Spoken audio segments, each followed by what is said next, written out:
Assalamualaikum warahmatullahi wabarakatuh. Alhamdulillahirabbil alamin. Alhamdulillahilladzi hadana lihada wama kunna linahtadiya laula an hadanallah. Asyhadu an la ilaha illallah wahdahu la syarikalah. Lahul mulku wa lahul hamdu wa huwa ala kulli syai'in qadir. Wa asyhadu anna Muhammadan abduhu wa rasuluhu la nabiyya ba'dah. Alladzi la yantiqu 'anil hawa in huwa illa wahyun yuha. Allahumma salli wa sallim wa barik ala sayyidina Muhammadin wa ala alihi wa sahbihi ajma'in. Radina billahi rabba wa bi Muhammadin nabiyya wa bil islami dina. Rabbi syrah li sadri wa yassir li amri wahlul 'uqdatan min lisani yafqahu qawli. Teman-teman yang dirahmati Allah Subhanahu wa taala, malam ini kita membahas tentang 4G yang kalau dalam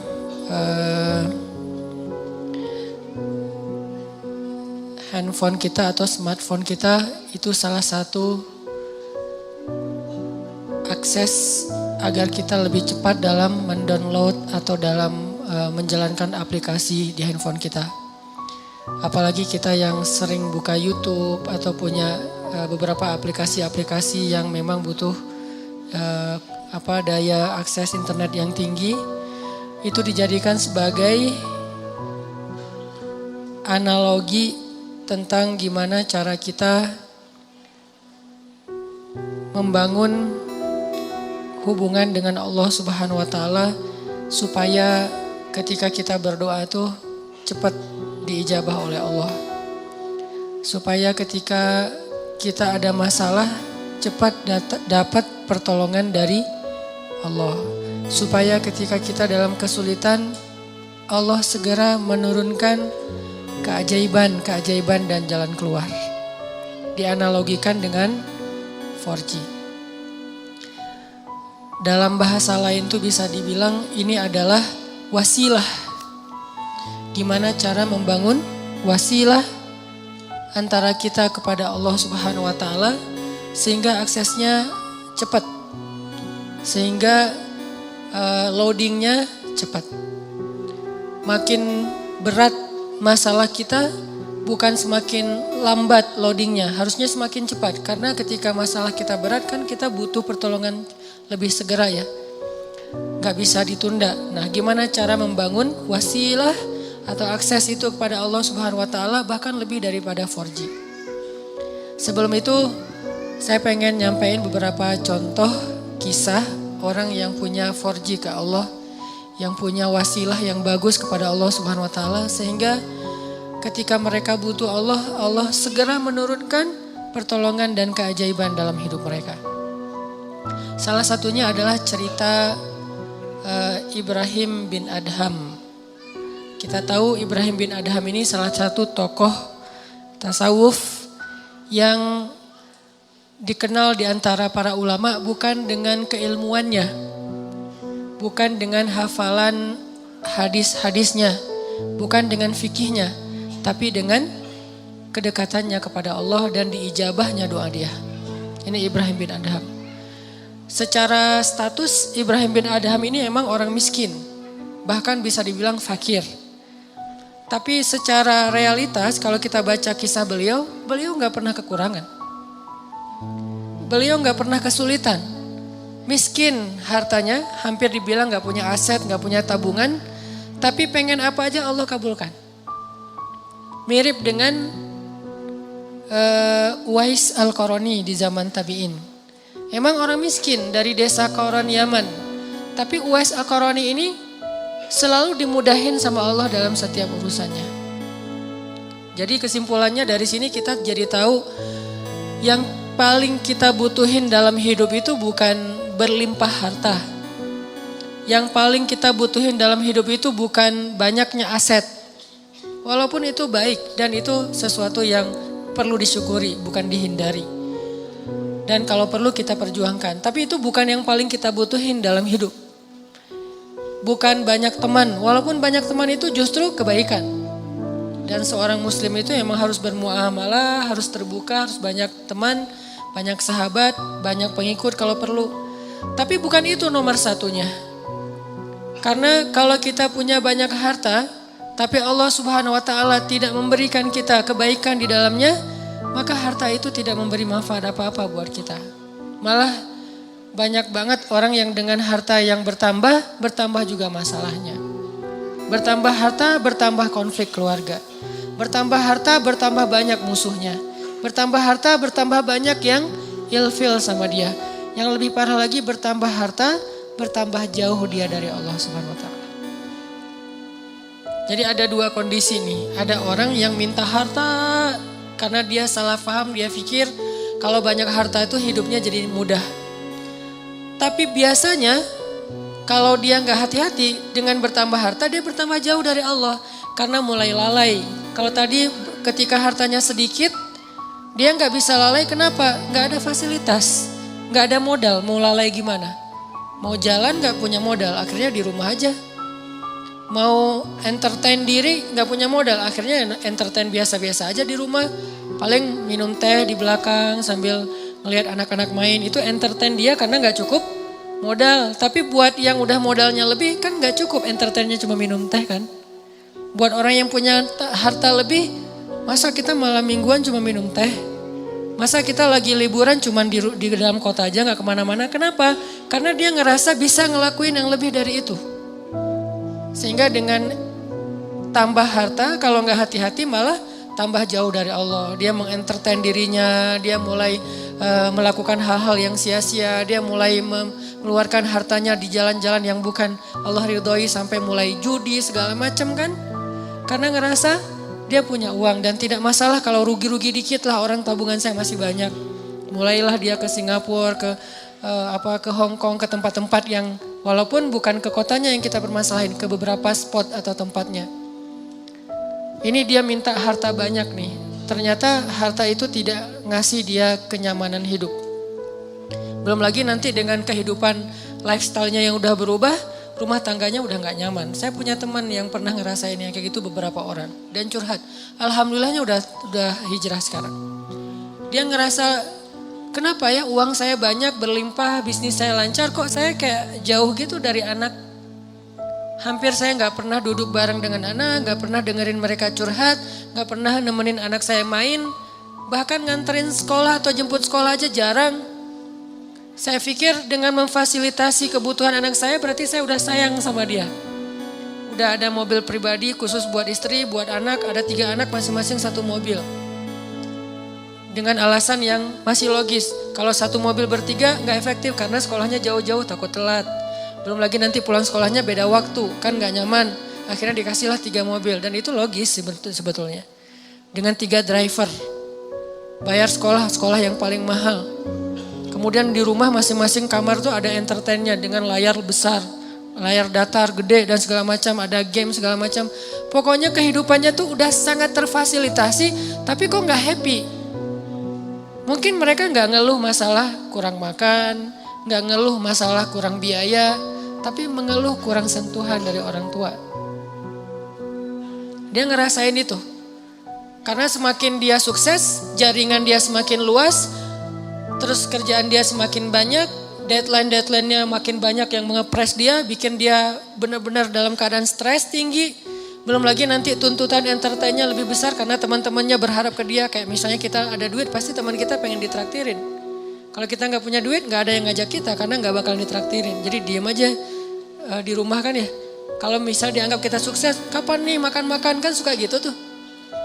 Kita baru dapat job nih, atau baru diterima kerja, atau baru selesai bisnis. Kapan nih makan-makan? Dan itu hal yang sangat wajar, natural terjadi. Sehingga keluar rumah pagi, pulang sore, malam harus keluar lagi buat entertain tamu segala macam. Dia punya beberapa Ferrari. Kadang-kadang balapan lagi, malam minggu balapan. Gak bahagia. Sampai akhirnya dia banting setir. Dia tinggalkan semua itu, bahkan dia suka main ke Alexis dulu tuh. Dia bilang satu malam tuh, bohong kalau orang bilang di sana biasa-biasa aja. Saya satu malam ngabisin di situ 150 juta Ustadz. 150 juta satu malam. Ini kata dia ya, bukan kata saya. Dan saya mah pengen pengen berdakwah, ya, curiga aja. Enggak lah, niatnya berdakwah, pulang nauzubillah gitu. Dia 150 juta semalam menghabiskan di sana, dan dia tahu beberapa orang tamu-tamunya yang dibawa ke sana tuh. Jadi wajar kalau uang ratusan juta juga nggak cukup buat entertain aja udah sekian. Belum lagi yang istrinya, yang tas Hermès-nya berapa sekali beli, sekali belanja. Belum lagi nanti biasanya kebutuhan mereka kan bertambah sesuai dengan kemampuan ya. Kayak misalnya tadinya kalau masih kemampuannya terbatas, naiknya motor bebek yang ngisi bensinnya paling Pertalite. Dan itu juga berapa sih sebulan gitu kan. Kalau udah yang cc-nya 4.000 mobil, belum lagi motornya, dari pajaknya aja udah beda. Dari servisnya aja udah beda. Pasti drivernya beda, harga driver mobil Avanza sama driver yang udah pakai mobil-mobil mewah tertentu, pasti beda harganya. Berarti bertambah kebutuhan bulanannya nih. Belum lagi mereka kalau mau tadi entertain itu udah beda seleranya. Kalau misalnya duit udah banyak, udah gak mau lagi jalan-jalannya dalam negeri dong. Minimal Singapura. Lagian kadang-kadang udah sampai ada kesan, bosan ke Singapura. Ke Singapura bosan. Kemana tuh? Ke Jepang? Bosan. Kemana? Ke Hong Kong? Bosan juga. Jadi banyak kota, banyak negara udah bosan. Maunya entah ke kutub atau ke planet lain gitu. Saking banyaknya duit. Dan itu natural terjadi loh. Pasti kayak gitu. Gak usah jauh-jauh, kita aja kadang ngerasain walaupun bukan masalah bab luar negeri ya. Kayak misalnya tadinya jajan di warung juga udah cukup. Ketika nambah uang harus di mall. Yang tadinya beli baju tuh cuman di pasar, Andir juga cukup. Sekarang harus ke PVJ, ke TSB. Kenapa beda? Karena kemampuannya udah bertambah, jadi seleranya juga nambah. Rasa-rasanya pakai baju yang gak ada brand itu kayak malu gitu. Ketika kita udah punya kemampuan lebih, semuanya harus branded. Kehitung aja dari ujung kepala sampai ujung kakinya itu berapa juta. Satu ini aja udah, kadang sepatu di rumahnya itu sampai beberapa lusin. Ada yang udah sampai lupa, saya punya sepatu itu ya, sampai kayak gitu. Artinya ini kalau Allah kasih harta doang, bukan harta doang ya. Karena kalau harta masih ada kalimat berkah, baik. Jadi jangan menjudge orang kaya, bukan. Kalau cuman harta doang, ini kondisinya kayak gitu. Satu lagi kondisinya, gak dikasih harta. Tapi Allah kasih sayang Allah. Allah kasih perhatian Allah. Allah bikin dia jadi preferred hamba. Jadi VIP. Dia mungkin gak punya harta. Tapi ketika dia butuh ada aja. Allah ngasih dia kebaikan sesuai dengan kebutuhan dia. Ya Allah, saya udah lama nih ngontrak pengen punya rumah sendiri. Tiba-tiba Allah mudahin rezekinya bisa beli. Udah gitu normal lagi rezekinya. Ya Allah, kayaknya saya butuh kendaraan biar lebih nyaman dalam beraktivitas. Biar lebih nyaman saya ngelakuin kegiatan-kegiatan sosial. Biar lebih nyaman saya berdakwah kalau dia seorang dai. Allah kasih harta, beli mobil sesuai dengan kebutuhan dia, akhirnya normal lagi. Jadi grafiknya itu sesuai kebutuhan. Bukan naik, dia nggak butuh dan itu bahaya. Dia grafik rezekinya naik, sementara nggak berbanding lurus dengan kebutuhan, itu malah jadi bahaya. Akhirnya larinya kemana? Ke entertain. Kalau grafik rezekinya naik sesuai kebutuhan, itu akan istilahnya berkah, bermanfaat banget. Kayak misalnya tiba-tiba dia dikasih rezeki karena emang bentar lagi anaknya mau sakit. Sebelumnya Allah udah siapin. Tiba-tiba dapat beberapa usaha, proyek dan segala macam. Dapat untung anaknya sakit. Jangan langsung suudzon sama Allah. Kayaknya gak bisa nih saya dapat uang sedikit langsung dikasih ujian. Bukan. Allah kasih rezeki itu karena Allah udah tahu anak kita mau sakit. Disiapin dulu. Jangan dibalik. Giliran saya ada rezeki sakit, inilah itulah segala macam. Kayak gak bisa aja saya pegang duit. Bukan, kebalik. Kalau Allah gak takdirkan anaknya sakit, mungkin gak ada rezeki sebelumnya. Jadi Allah siapin dia biar dia gak panik. Karena Allah tahu batas kuota iman dia tuh, Allah tahu.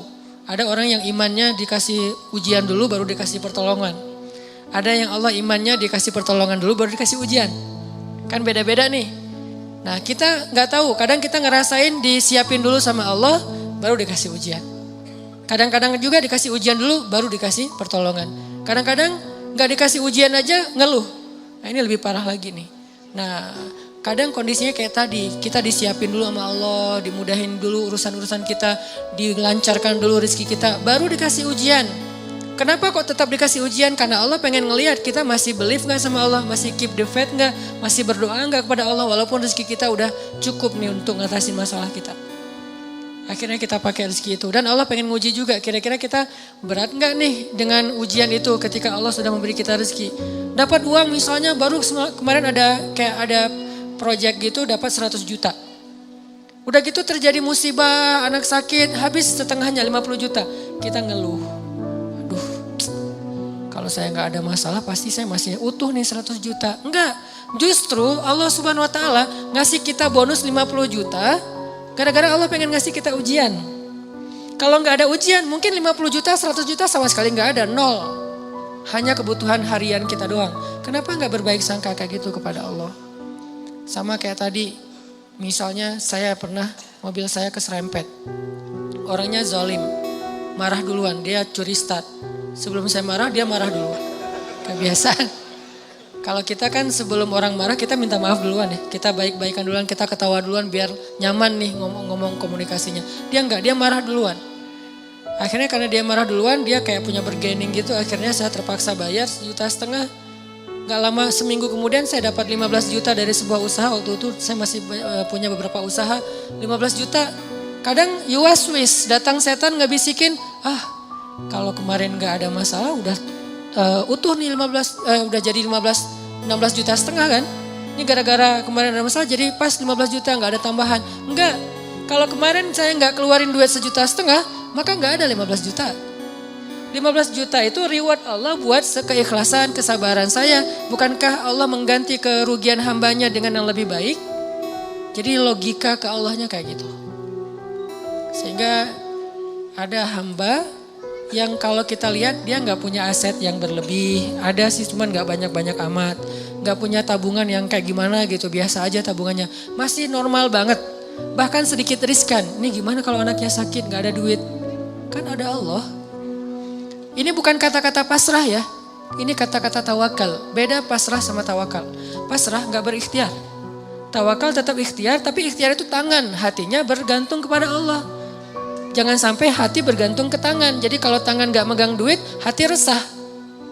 Harusnya tangan mah megang duit, megang emas, megang perak, megang apa aja. Itu gak ngaruh ke hati orang, hatinya gantungnya ke Allah. Bukankah di antara arti ikhlas itu adalah tidak ada bedanya antara emas dengan batu? Di mata orang yang beriman tidak ada bedanya emas dengan batu. Sama di mata dia. Gak membuat dia lebih bahagia gara-gara dia pegang emas. Gak membuat dia berkeluh kesah gara-gara dia megang batu. Biasa aja. Dia manfaatkan emas, dia syukuri, dia sedekah, dia pakai untuk fasilitas dirinya. Dia berikan hak-hak orang yang ada di dalamnya. Kalau dia megang batu ya sudah, dia bersabar. Jadi gak ngaruh buat dia. Karena hatinya di langit bukan di bumi. Cuman tubuhnya yang di bumi. Karena kita kan terdiri dari 2 elemen ya. Ada roh, ada jasad. Roh kita berasal dari langit. Jasad kita berasal dari bumi, diciptakan dari tanah, itu jasad. Tapi roh itu tiupan Allah. Sehingga harus kembali kepada fitrah masing-masing. Roh itu adanya hati, maka hati kita harus selalu terikat dengan langit. Walaupun realitasnya tubuh kita tetap berada dan berpijak di bumi. Jangan sampai hati ikut-ikutan berpijak di bumi. Inilah yang menjadi bahaya. Ketika hati kita udah berpijak di bumi, saat itu kita keluh kesah, saat itu kita kurang bersyukur, saat itu kita jadi banyak masalah. Jadi ada kayak keresahan gitu, dia asetnya pas-pasan, tabungannya sedikit. Kalau anaknya sakit gimana? Kalau dia ada masalah nanti gimana? Dia pakai apa? Dia asuransi gak ikut segala macam. Ini kalimat-kalimat orang yang mungkin masih lebih percaya kepada fasilitas harta daripada hubungan dengan Allah. Ini saya lagi ngomongin hati ya, tidak ngomongin bab ikhtiar. Kalau bab ikhtiar seolah-olah kita hidup selama-lamanya. Jadi terus mencari dunia. Dengan tangan, dengan kaki, dengan tenaga, dengan pikiran. Tapi hati kita yakin semua itu ada di dalam genggaman Allah. Kalau bisa benar-benar sesuai fitrah ini, hidup kita bakalan nyaman. Mau kaya, mau biasa, mau kurang, mau cukup, mau kayak gimana aja. Benar-benar seperti kata Nabi, ajaban li amril mu'min, betapa menakjubkan orang yang beriman. in asabathu sarra syakara fakana khairan lah wa in asabathu dharra sabara fakana khairan lah wa laisa dzalika illa lil mu'min. Jadi kalau dia dikasih nikmat dia bersyukur, itu baik. Dikasih ujian dia bersabar, itu baik. Wa laisa dzalika li ahadin illa lil mu'min. Enggak ada yang bisa ngerasain itu kalau enggak karena dia beriman kepada Allah SWT. Jadi mau milih yang mana nih? Kalau harus milih, harta berlimpah tapi Allah gak titipin keberkahan di dalamnya. Atau pas-pasan tapi nanti kalau butuh apa-apa Allah segera kasih. Kira-kira kalau mau jujur banget kita mau pilih yang mana? Gak ada yang ketiga. Cuman begitu doang nih. Karena kalau ada yang ketiga berarti kita gak belajar iman. Ketiga itu bonus, bukan bagian dari pilihan kita. Allah kasih, walaupun kita selalu berharap yang terbaik kan. Harta yang banyak, tapi juga Allah berkahi. Pengennya kayak gitu. Tapi itu namanya bukan ujian. Itu namanya karunia.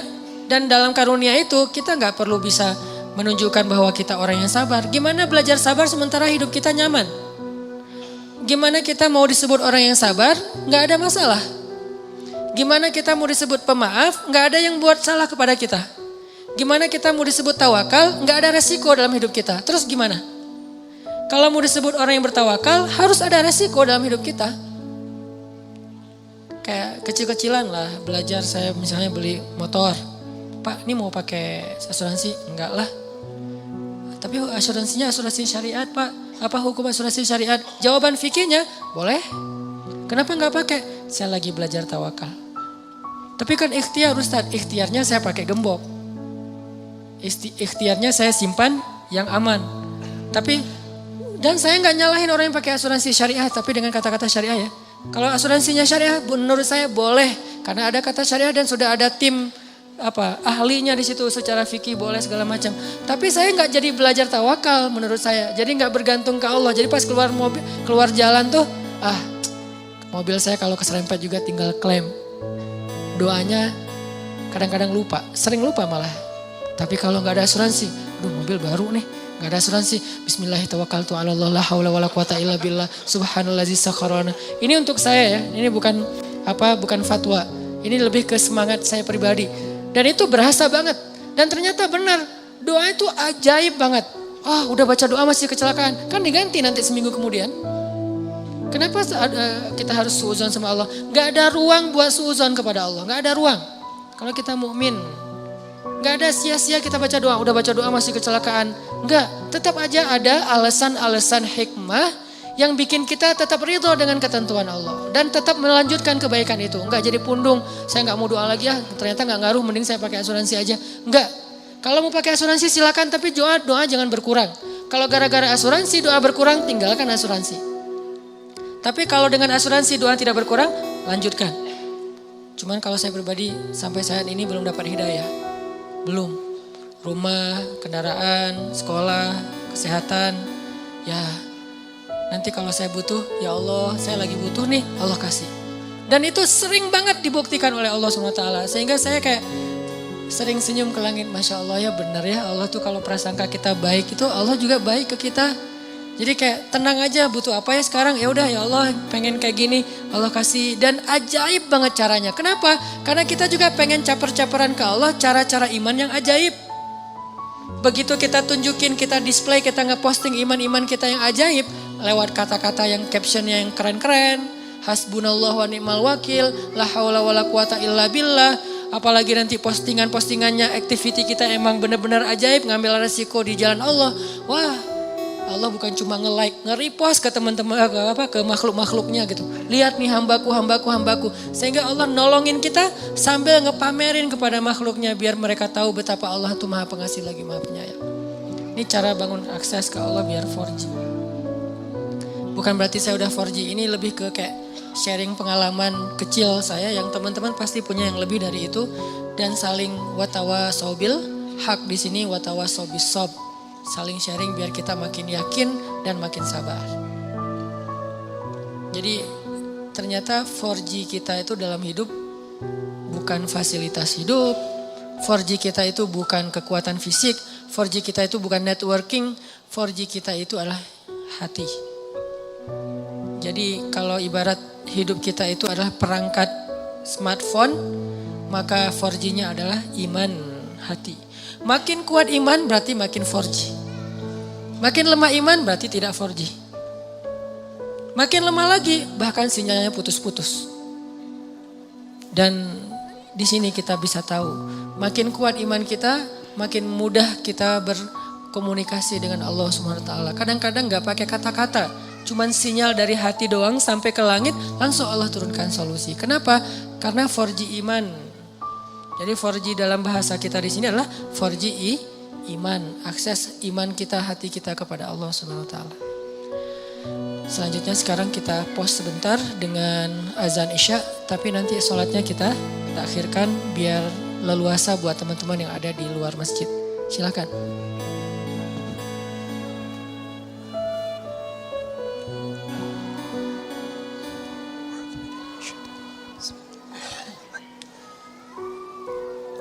Allah. Teman-teman yang dirahmati Allah Subhanahu wa taala, orang yang sudah sampai ke derajat termasuk di antara aulia atau wali-wali Allah Subhanahu wa taala atau punya akses yang udah 4G ke Allah Subhanahu wa taala tuh tidak selalu hidupnya berlimpah harta, tapi berlimpah rahmat. Jadi buat dia cara berpikirnya bukan, wah kayaknya saya udah tenang nih soalnya saya udah siap kalau ada apa-apa. Saya bisa bayar, saya bisa ngongkosin, saya bisa ngebiayain, saya udah punya duit, saya punya tadi asuransi segala macam. Bukan gitu pola pikir dia. Karena gimana pun itu terfasilitasi, bukankah sembuh dan sehat di tangan Allah? Bukankah masalah itu ada dan dicabut itu Allah yang tentuin? Bukankah lebih baik kita gak kena musibah daripada harus membayar musibah? Kayak misalnya nih, kita pakai sebuah jaminan. Dengan harapan kalau nanti saya kena musibah, saya bisa ngeklaim. Bagusan mana dengan kita minta jaminan dihindarkan dari musibah-musibah? Dihindarkan sama sekali atau dihindarkan dari yang paling besar? Sehingga dikasih hanya musibah-musibah kecil. Atau sama sekali dihindarkan. Tentunya kalau misalnya kita mau berpikir logis, harusnya kita memilih jaminan yang dihindarkan sama sekali kan? Daripada yang gak apa-apa kena musibah asal bisa ngeklaim dan gak akan rugi tambahan. Walaupun setiap bulan juga ada biaya ini. Ini cara berpikir yang selama ini mungkin harus kita bangun kembali nih. Kita rekonstruksi lagi pola pikir tentang iman. Pola pikir yang robbaniyin kalau dalam bahasa Al-Quran. Arti robbaniyin tuh karena berlandaskan iman, bukan hanya berlandaskan logika matematika kita. Kayak misalnya sedekah. Kata Nabi gak ketemu sedekah dengan musibah di hari yang sama. Berarti kan dihindarkan kan? Terus sholat subuh. Siapa yang sholat subuh berjamaah berarti dia berada di dalam fahuwa fi zimmatillah, berada dalam jaminan Allah. Berarti kan dijamin sama Allah nih. Kalau gitu gak perlu pakai lagi ini. Boleh, gak apa-apa pakai jaminan-jaminan dari manusia, lembaga-lembaga kayak gitu, kayak asuransi syariah. Boleh gak apa-apa, cuman jangan sampai hati kita terlibat di situ. Itu kan ikhtiar ya. Bagian dari ikhtiar walaupun tidak harus, tapi bagian dari ikhtiar silakan aja. Cuman jangan terlibat hati. Bagian ikhtiar kan bagian fisik, bagian jasad, bagian tubuh. Tangan dan kaki, bukan hati. Hati kita tuh harus jaminannya ke Allah. Gak boleh kita merasa tenang hanya gara-gara ada kartu asuransi, gak boleh merasa tenang. Baru tenang ada kartu asuransi tapi tadi subuh salat subuh. Tenang tuh. Baru tenang dengan asuransi tadi juga udah sedekah pagi-pagi. Baru tenang. Nah kalau iman kayak gini udah ada di hati kita, nih insya Allah nih udah 4G nih. Tapi kalau tenang gara-gara asuransi, subuh juga gak masalah, sedekah juga gak masalah, belum lagi yang lain-lainnya nih, silaturahim, membantu orang lain. Oh berarti kita gak 4G sebetulnya, bahaya tuh hidup kayak gitu tuh. Kalau ternyata, tapi saya udah mempraktekkan ini sekian tahun Ustaz dan gak ada masalah. Istidraj. Sanastadrijuhum min haitsu la ya'lamun. La ya'lamun, justru mereka gak ngira, justru mereka gak nyangka. Kalau udah nyangka namanya bukan istidraj. Ini nih pola pikir yang kita bangun teman-teman. Makanya Kan Rasulullah SAW itu orang yang sangat wasilah dengan Allahnya itu udah dekat banget ya. Sampai membatin aja Allah dengar langsung Allah kabulkan. Pernah dulu orang-orang Mekah gara-gara menentang Nabi, terus gara-gara menentang mereka jadi menantang Nabi gini. Kalau emang kamu benar-benar Nabi Allah, coba kamu buktikan dengan cara kamu datangkan azab-azab kepada kami seperti yang pernah terjadi kepada Firaun, Namrud, Samud, Ad. Coba kamu datangin. Nabi gak mau berdoa. Wah, berarti dia gak benar nih, dia bohong tuh, buktinya gak berani berdoa karena dia takut gak akan dikabulkan. Apa jawaban Nabi? Kalau saya sampai berdoa seperti itu, binasalah kalian. Karena doa Nabi kan gak ditolak sama Allah. Kalau mereka minta bukti-bukti yang gak merugikan mereka, Nabi akan lakuin. Contoh, coba kamu belah tuh bulan, kan gak ngerugiin mereka ya. Gak membahayakan orang-orang kafir walaupun bulan terbelah. Nabi kalau saya berhasil dengan izin Allah membelah bulan, apakah kalian beriman? Ya, kami akan beriman. Janji, deal. Ya Allah, tunjukkan kekuasaanmu. Bulan terbelah, benar-benar terbelah. Apa kata-kata mereka? Muhammad telah menyihir mata-mata kita. Gak beriman juga. Wah, benar-benar kamu tuh benar-benar penyihir yang luar biasa. Banyak penyihir yang menunjukkan hal-hal yang gak logis, tapi ini di atas mereka. Kamu tuh benar-benar lebih dahsyat dari para penyihir. Jadi penyihir nomor 1 lah. Kata Nabi, kalau kalian masih tetap tidak percaya, coba kita tunggu orang lain yang tidak terlibat di sini, yaitu para musafir. Yang datang dari luar kota. Nanti kita tanya besok pagi kalau mereka datang, apakah semalam kalian melihat bulan terbelah? Ya sudah, kalau mereka bilang terbelah berarti benar bahwa bulan itu terbelah dan kami beriman. Ya udah kita buktiin, tunggu besok. Pagi-pagi datang musafir, tanya langsung ngumpul tuh di depan Ka'bah. Apakah semalam kalian melihat kejanggalan di langit? Ya, apa? Bulan terbelah. Benar ya Muhammad, bukan hanya bisa menyihir mata kita, mata orang lain yang gak hadir juga disihir. Gak beriman. Sampai Allah mengatakan, kalaupun engkau datangkan 1000 ayat-ayat Allah, bukti-bukti kebesaran Allah, mereka tetap tidak beriman. Jadi kalau Nabi dimintain ngedoain hal-hal yang buruk untuk mereka, Nabi gak mau ngedoakan. Kenapa? Nabi kasihan sama mereka. Karena Nabi itu doanya gak ditolak sama Allah. Bayangin kalau Nabi bilang, ya Allah bikin Abu Jahal stroke. Stroke itu waktu itu juga. Tiba-tiba Abu Jahal. Kan ada ayatnya di surat Al-Alaq, ayat-ayat terakhir kan. Kami cabut ubun-ubunnya. Kalau Allah udah cabut ubun-ubunnya kan otomatis stroke tuh. Itu bahasa stroke versi surat Al-Alaq loh. Arti cabut ubun-ubunnya kan tiba-tiba darahnya itu jadi pecah pembuluh darahnya di kepala kan. Itu kan mencabut ubun-ubun tuh, pecah pembuluh darahnya di. Bayangin kalau Abu Jahal pecah pembuluh darahnya di kepala, terus bagaimana cara mengedakwahin dia? Karena Nabi itu memanfaatkan doa yang diijabah bukan untuk ngenyakitin orang, untuk memberi kebaikan buat orang itu. Kan Nabi punya kesempatan nih ngedoain dan doa Nabi diijabah banget. Nabi punya 2 pilihan, mendoakan yang buruk atau mendoakan yang baik. Nabi memilih yang baik, itulah akhlak Nabi. Kalau kita ditempatkan di situ, kan doa orang yang terzalim itu diijabah, ya udah doain aja. Itu kan berarti kita nggak neladanin Nabi sebetulnya. Ini kalimat ini harus dipahami lebih dalam ya, karena sering salah persepsi di Indonesia. Kita selalu ngelihat dari angle negatif. Doa orang yang terzalimi itu gak akan ditolak oleh Allah. Kalimat ini adalah kalimat nasihat untuk orang yang zalim, bukan orang yang terzalimi. Pahami konteks hadis. Jadi orang dibacakan ayat-ayat ini, hadis-hadis ini untuk kalau dia mau menzalimi orang lain atau sudah menzalimi orang lain supaya dia menghentikan kezalimannya. Kayak kita ngomongin ini ke Bashar Assad, presiden Rusia ini agak-agak mirip, bingung nyebutnya. Presiden Suriah, kita ngomong wahai Bashar Assad, kalau kamu zalim kepada rakyatmu, kamu membunuh anak-anak kecil, kamu menghentikan bantuan ke Gota, doa mereka itu nggak akan ditolak oleh Allah. Ngomongnya ke siapa? Ke Bashar Assad. Sama kayak kita dizalimin teman kita, ngomongnya ke yang zalim. Jangan sampai kita datang ke teman kita yang lagi terzalimi, doa orang yang terzalimi itu diijabah loh. Itu namanya kita manas-manasin orang untuk mendoakan yang buruk. Harusnya kita ngomong kayak gitu tuh ke orang yang zalim supaya dia menghentikan kezalimannya, takut dengan doa orang yang mazlum. Kita malah angle-nya kebalik. Giliran kita terzalimi, mumpung nih doa gua diijabah sama Allah. Ya Allah, hancurkanlah dia sehancur-hancurnya ya Allah. Hati-hati ya, doa juga ada porsinya. Karena doa itu seperti kisos. Kalau kita mendoakan orang lain lebih dari hak kita, maka kelebihan itu akan balik lagi kepada kita. Dia naik mobil atau motor, terus ngejipratin air ke kita. Ya Allah, jauhkanlah dia dari jodohnya. Apa hubungannya jodoh dengan air?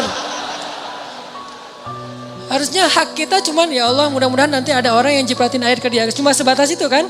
Kan al jaza min jinsil amal. Balasan sesuai dengan jenis amal. Artinya ya kisosnya segitu doang. Jangan sampai ke urusan jodoh lah, sakit lah apa. Jadi kayak lebay gitu kan ya, norak banget sih. Itu doa yang norak namanya tuh.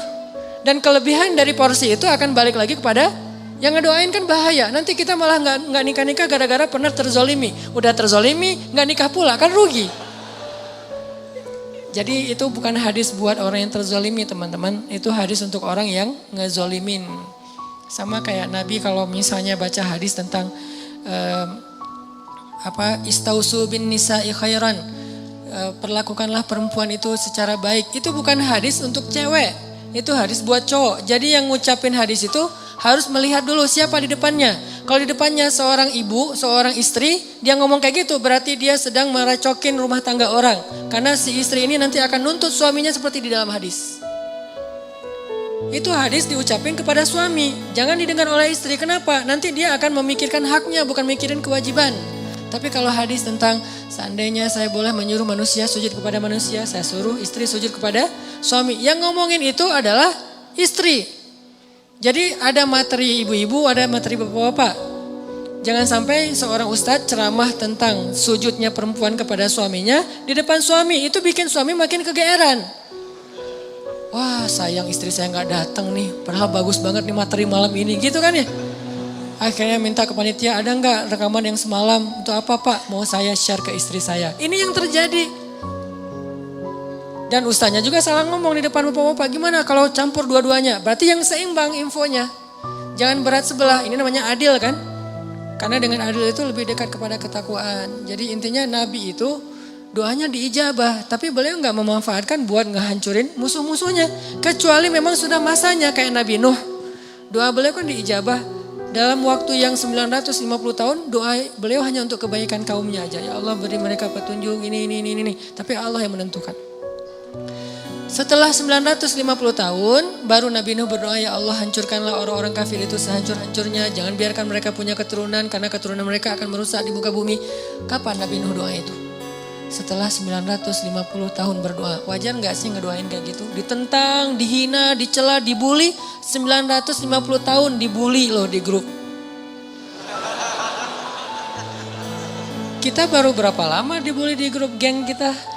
Share hadis, wah sok soleh, ada ustadz, ada nabi palsu, segala macam. Udah 950 tahun, akhirnya kita keluarin lagi kalimat, ya Allah hancurkanlah semua anggota member grup ini. Belum 950 tahun, jadi manfaatkanlah kesempatan kita kalau lagi dizolimi untuk ngedoain yang baik-baik. Kalau nggak bisa yang baik-baik buat orang lain karena nggak rela banget nih, minimal untuk diri sendiri, apa salahnya?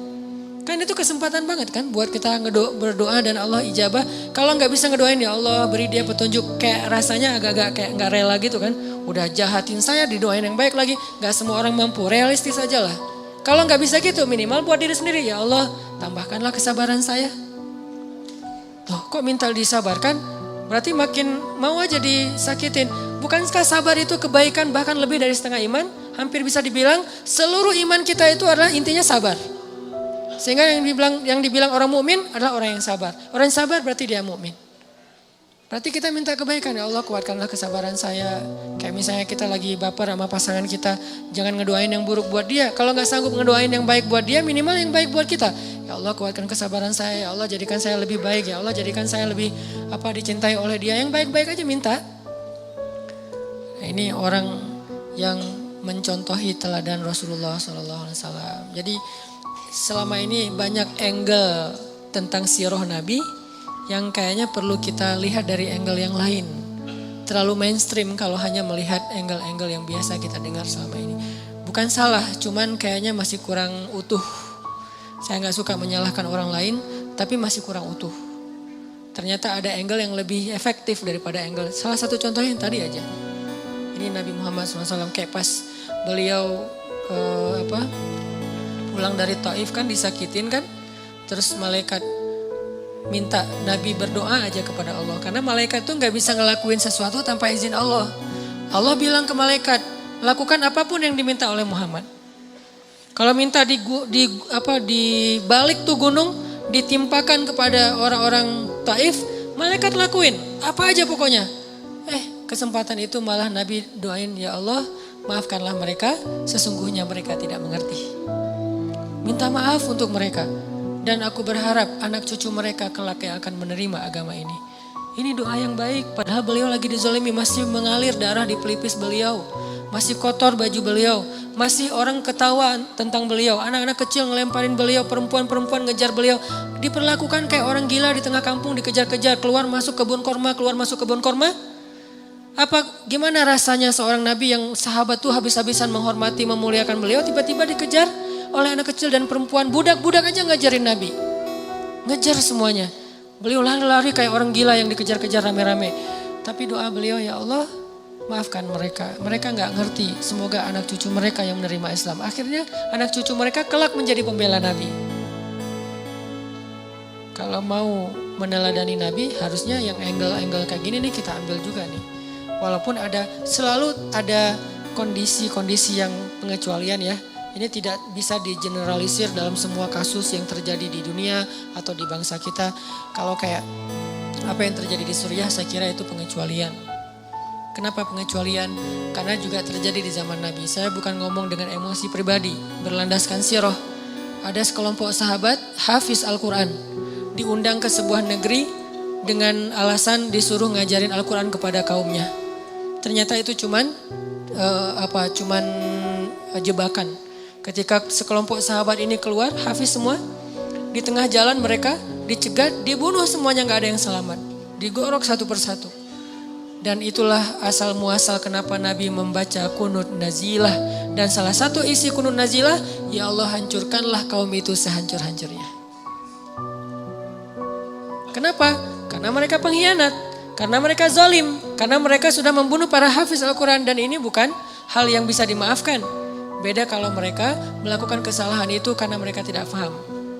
Jadi ada kayak pembunuhan sengaja dan tidak sengaja. Ada kisos. Itu baru beberapa orang hafiz. Gimana yang jutaan atau minimal ratusan ribu hafiz? Anak kecil lagi belajar ngafal Quran di masjid, tiba-tiba dibom. Kalau nggak dibom masih mending, kalau meninggal langsung.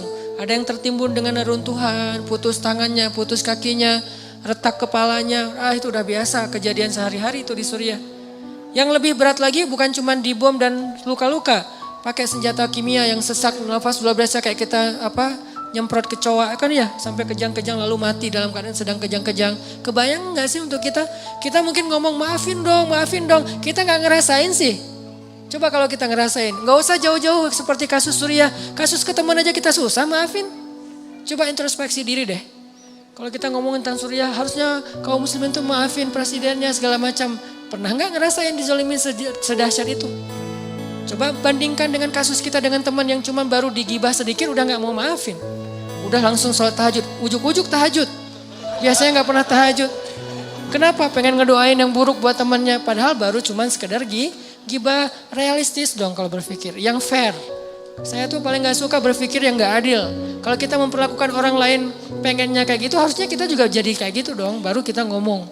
Ini banyak yang maafin, tapi enggak. Kasus kecil aja, gak usah, saya mungkin salah ngomong. Bukan kasus kecil, kasus yang lain ya.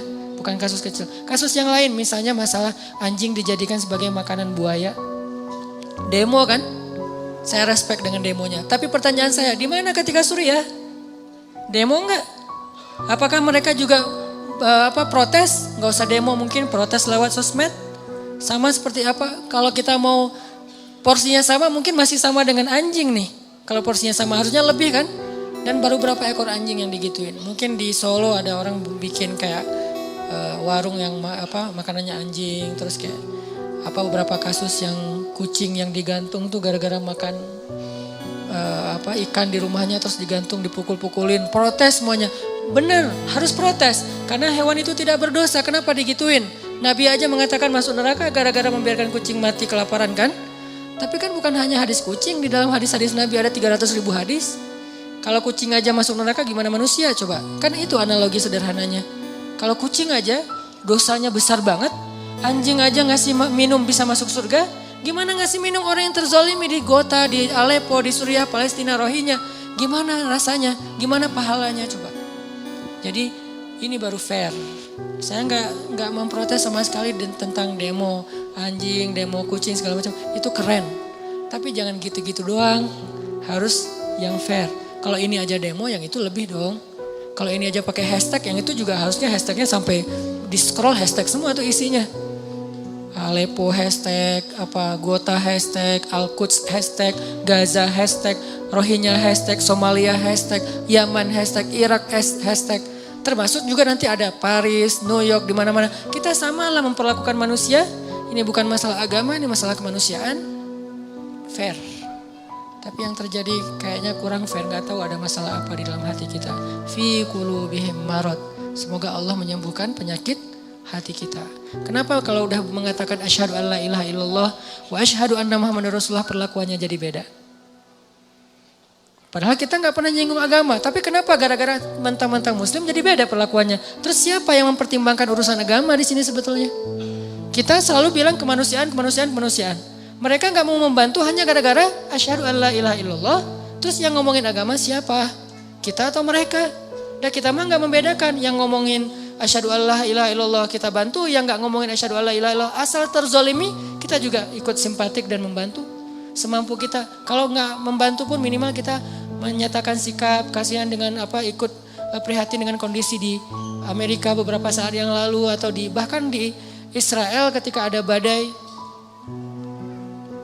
Ini fair, Islam itu fair banget, adil, karena salah satu ciri khas dari Islam itu adil. Balik lagi ke tema kita, teman-teman, intinya adalah akses kita ke Allah itu adanya di hati.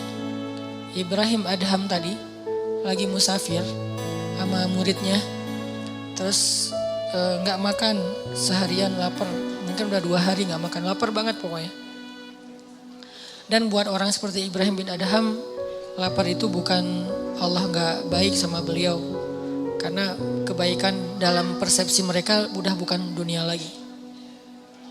Udah benar-benar hikmah. Muridnya yang ngeluh, bukan Ibrahimnya yang ngeluh. Muridnya ngeluh, guru lapar ya gimana ya, kita belum makan, gak ada bekal apa-apa. Akhirnya kamu punya kertas, punya pulpen, punya sini ditulis sama Ibrahim. Bismillahirrahmanirrahim. Rabbi syair. Tulisannya syair tapi doa. Jadi berdoa dengan syair, lembut bahasanya. Rabbi, engkau maha pengasih, engkau apa segala macam. Muji-muji Allah. Ujung-ujungnya engkau tidak membiarkan hambamu yang lapar kecuali engkau memberi makan. Jadi kayak kalau kita bikin 1 menit video di Instagram cuman 2 detik doanya. 58 detik muji-muji Allah. Nih smoothnya doa Ibrahim bin Adham. Kalau kita kan 58 detik doa cuma 2 detik doang yang muji ya. Bismillah, alhamdulillah, ya Allah, panjang gitu kan ya. Kalau Ibrahim bin Adham gak gitu. Bismillah, alhamdulillah sampai 58 detik cuma 2 detik terakhir ya Allah saya lapar. Cuman gitu doang. Dan itu pun diantara pujian-pujian. Persis kayak doanya Nabi Ayub. Rabbi massani yadurru wa anta arhamur rahimin. Langsung habis minta, enggak minta pun cuma bilang ya Allah saya sakit. Tapi enggak apa-apa, engkau maha pengasih tetap, saya enggak akan mengeluh. Gitu coba bahasa doanya. Kan ini keren banget doanya. Bukan ya Allah saya sakit. Engkau ngelihat enggak sih saya sakit udah sekian lama ya Allah apa maunya engkau ya Allah, saya udah turutin semua maumu, saya udah tahajud, ngeluh ini namanya bukan doa, komplain, demo. Sedangkan Nabi Ayub, ya Allah saya sakit, tapi enggak, engkau tetap maha pengasih lagi, maha penyayang. Malah pengasih, paling pengasih lagi tuh, muji ditutup. Jadi kayak enggak enak mau ngomong saya sakit, langsung ditutup dengan kalimat pujian, itu Ayub. Sehingga Allah ngedengerin doa Ayub, langsung Allah mengatakan, ni'mal abd. Itu hambaku yang keren banget kata Allah. Nikmah itu keren. Nikmah itu baik banget. Langsung Allah sembuhkan saat itu juga. Kenapa? Bagus cara komunikasinya dengan Allah. Selain yakin, bahasanya juga enak ke Allah. Allah itu kan maha mulia, elegan banget. Jadi jangan sampai kita komunikasi sama Allah itu bahasa-bahasa yang di jalan. Harusnya kita komunikasi dengan Allah itu dengan bahasa elegan. Karena kita lagi berhadapan dengan zat yang maha elegan. Maha mulia, maha bijaksana, maha santun. Coba lihat bahasa Al-Quran kan santun banget. Sama kayak bahasa Nabi kan, Nabi orangnya santun banget. Kalau ngomong tuh muter dulu, padahal maksudnya ini. Kenapa? Gak tega mau ngomong langsung. Mikir panjang. Sama kayak yang saya bilang kemarin, Nabi mimpi ngelihat surga, terus di dalamnya ada istana yang indah. Gak sengaja di sebelahnya ngelihat cewek lagi main ayunan.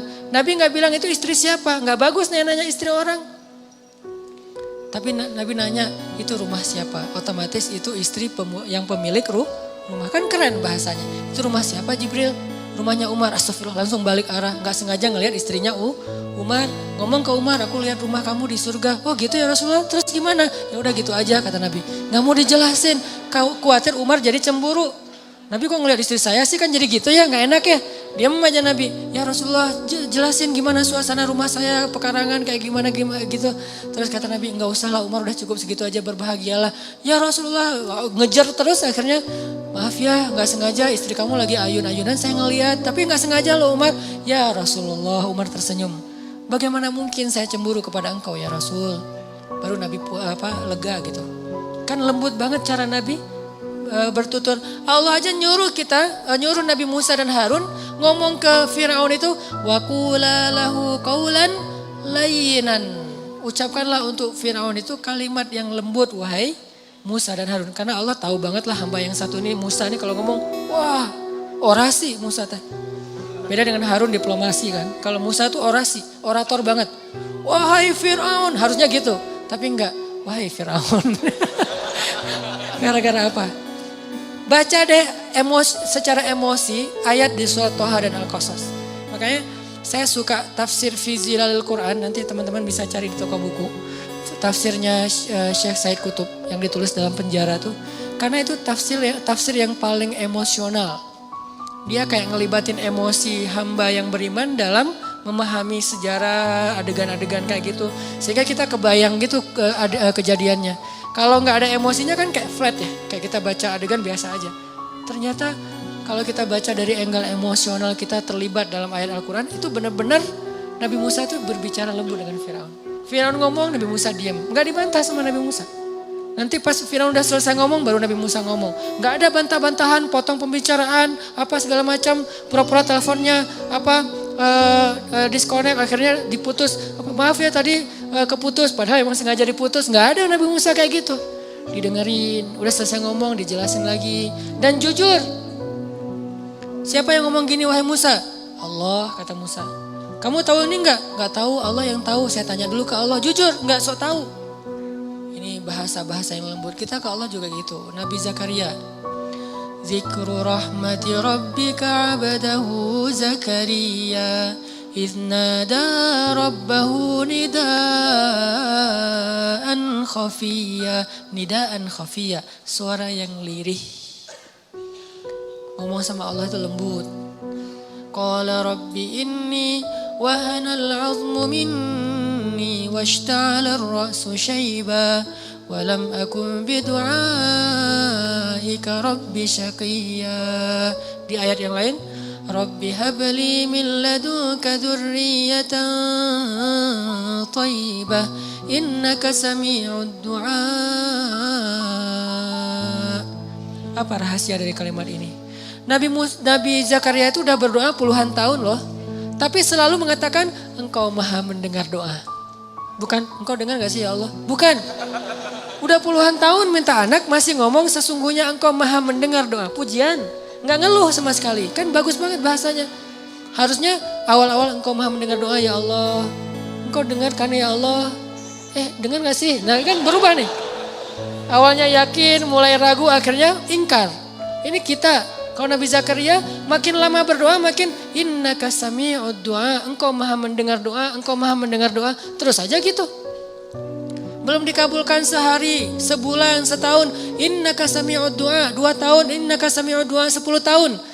Sampai puluhan tahun masih kalimatnya innaka sami'ud du'a. Engkau maha mendengar doa. Apa kurang Yakin Nabi Zakaria. Makanya Allah tuh sayang banget akhirnya dikasih. Langsung sekali dikasih anak terbaik. Bisa dibilang kata sebagian ulama satu-satunya orang yang nanti di hari akhirat ketika dibangkitkan gak punya dosa. Yahya alaihissalam. Makanya kalimatnya wassalamun alaih yauma wulida wa yauma yamutu wa yauma yub'atsu hayya. Selamat dia ketika dia dilahirkan, selamat ketika dia diwafatkan, dan ketika dia dibangkitkan udah selamat. Bangkit udah selamat. Jadi kalau di antara sahabat ada yang dijamin masuk surga, itu kualitasnya kayak gitulah kurang lebih Nabi Yahya di antara para anbiya. Pastinya semua itu adalah keutamaan yang dimiliki oleh Rasulullah SAW. Cuman kalau di nabi-nabi yang lain di-share beda-beda. Kalau Nabi Muhammad semua keutamaan para anbiya ada pada diri beliau. Tapi nabi-nabi yang lain beda-beda. Nabi ini lebihnya di sini, nabi ini lebihnya di situ. Karena kata Allah, wa kadzalika faddalna ba'dahum ala ba'd. Begitulah kami berikan kelebihan sebagian nabi atas sebagian yang lain. Beda-beda kelebihannya. Tapi Nabi Muhammad merangkum semua kelebihan para anbiya dari Nabi Adam sampai Nabi Isa. Semua mukjizat ada pada beliau, cuman gak semua dikeluarin. Kalau mau beliau tuh kayak avatar gitu kan. Semua elemen dikumpulin kan. Itu Muhammad banget tuh. Yang lain kan dibagi-bagi, ada yang api, ada yang tanah, ada yang air. Ini semuanya dapat. Nabi Sulaiman dengan jinnya, Nabi Muhammad bisa lebih dari itu, cuman gak mau pamer. Kalau mau Nabi Muhammad bisa lebih dari Nabi Sulaiman, ngumpulin pasukan jin. Nabi Sulaiman berperang dengan pasukan jin, Nabi Muhammad pasukan malaikat, lebih keren siapa? Cuman kan bukan kita mau banding-bandingin para anbiya ya. Lebih kepada mau ngelihat betapa luar biasanya Nabi Muhammad. Nabi Sulaiman perang pakai pasukan jin. Ada jin penyelam, free dive gitu jinnya teh. Dan ayatnya emang gitu, jin penyelam. Berarti kan free diver ya. Kalau free diver sekarang mungkin 500-600 meter nyelam. Itu udah kilometer loh. Itu benar-benar free diver yang legend banget lah. Udah kedalaman yang sampai nggak tembus cahaya matahari. Ada jin yang kerjanya sebagai juru masak, chef. Bayangin jin chef, itu gimana masakannya? Darah, tulang gitu ya. Jadilah masakan-masakan yang istimewa, jin lagi nge-chef gitu di dapur. Tiba-tiba free divernya tuh datang, kasihan banget saya lo kerjaannya di dapur melulu gak pernah ke laut. Emang di laut gimana? Wah keren banget, gue nyelam setiap hari tuh udah dimana-mana udah terumbu karang di daerah Bunaken, dimana-mana udah gue lihat tuh. Ada jin surfer, wah ombak di sana masih lebih kerenan di sini nih, ombak udah barrel, udah segala macam. Pokoknya jin-jin laut nih, jin cai. Ini ada jin ulin, ada jin yang di dapur. Jin ulin nih yang udah biasa ulin, selalu postingan snapgram mereka tuh seru-seruan yang di dapur. Ya kok saya mah snapgramnya piring lagi. Datang nih jin laut, manas-manasin jin dapur. Lu ikutin dong sekali-kali, kita lagi, ini bentar lagi kita mau touring loh gitu. Oh begitu? Ya, yuk kita ikut touring. Nih gua sediain nih motor buat lo. Misalnya kalau nggak mau pakai yang mahal-mahal amat, minimal lo pakai yang Triumph lah misalnya. Lo pakai nih Triumph punya gua, kalau nggak mau pakai Harley. Oh beneran? Ah nggak jadi kenapa? Last minute dia bilang nggak jadi. Padahal touring udah pada siap nih, orang udah pada ngumpul di meeting point. Kenapa nggak jadi? Takut kepada Sulaiman. Padahal Sulaiman nggak ada. Bukan cuma nggak ada, sudah tiada. Bukan cuma nggak ada, sudah tiada. Artinya mereka nggak tahu kalau Sulaiman sudah wafat. Cuman wafatnya keren sambil duduk. Kalau kalau orang yang nggak beriman mungkin wafatnya jungkir balik ya. Ini duduk aja tenang sambil zikir wafat. Baru jatuh gara-gara tongkat beliau pegang itu dimakan rayap. Dan kira-kira berapa lama buat rayap butuh waktu untuk merusak tongkat. Dan itu tongkat warisan para nabi, berarti tongkat yang kayunya bagus. Beberapa hari kan? Atau mungkin beberapa bulan. Artinya sekian lama itulah jin gak tahu kalau Sulaiman udah wafat. Terus gimana jin mengatakan tahu hal yang gaib? Sulaiman di sebelah mereka aja gak tahu kalau wafat. Kemungkinannya adalah bohong saja. Gak mungkin jin tahu. Kalau dia tahu yang gaib, dia pasti tahu Sulaiman sudah wafat. Ini jin. Nabi Muhammad pasukannya malaikat. Kalau Nabi Sulaiman lalu lalang jin keluar masuk ke istana beliau, Nabi Muhammad malaikat keluar masuk ke masjid beliau. Dan bukan malaikat biasa.